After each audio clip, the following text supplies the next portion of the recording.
Deep in the heart of China, hidden from prying eyes, lie expansive compounds surrounded by high fences and guard towers. These aren't just ordinary facilities, they are the notorious torture camps for teens. Officially, these places are known as youth re-education centers, but what happens behind closed doors is far from educational. Imagine being ripped away from your family, your friends, your life, and being thrown into a cell like this. For some Chinese teens, this nightmare is a reality. These teens are forced to live in cramped conditions, often sharing a dormitory with dozens of others, where personal space and comfort are non-existent.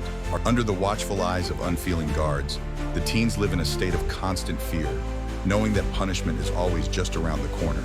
The so-called education provided here is nothing but brainwashing, aimed at breaking down the spirit and forcing the teens to conform to a strict, oppressive regime. Physical abuse is rampant.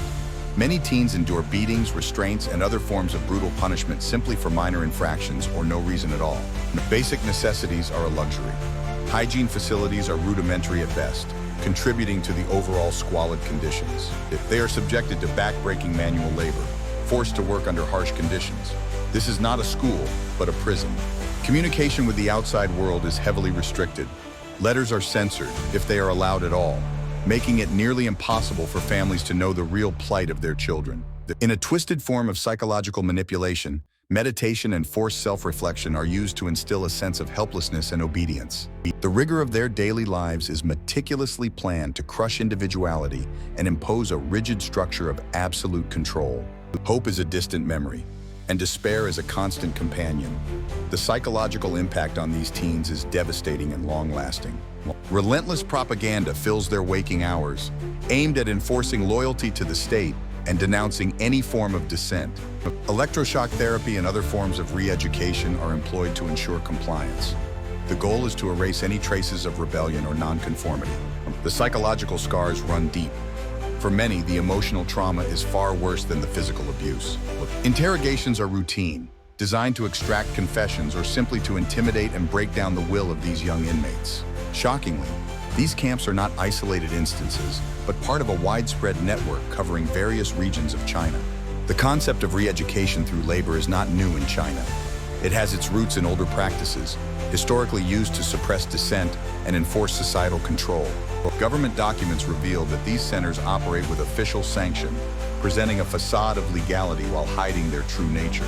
Desperate parents seek answers but are often met with silence or worse, threats and further intimidation. The international community is gradually becoming aware of these atrocities, but change is slow, and diplomatic measures are often met with resistance.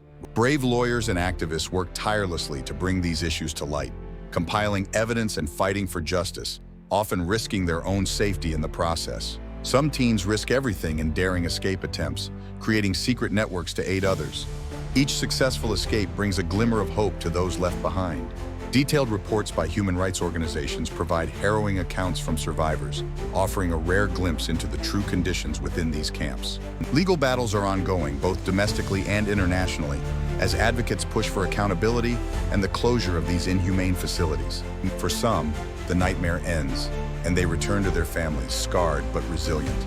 Their stories serve as powerful testimonies of human endurance and the burning desire for freedom.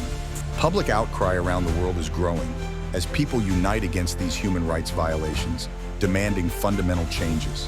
Vigils and memorials are held in honor of those who have suffered or lost their lives. These gatherings highlight the global solidarity against such oppressive practices. As awareness spreads and pressure mounts, there is hope for change. The light at the end of the tunnel might just be growing brighter as the world stands together against these injustices. What will we do to ensure that no child has to endure such torment again?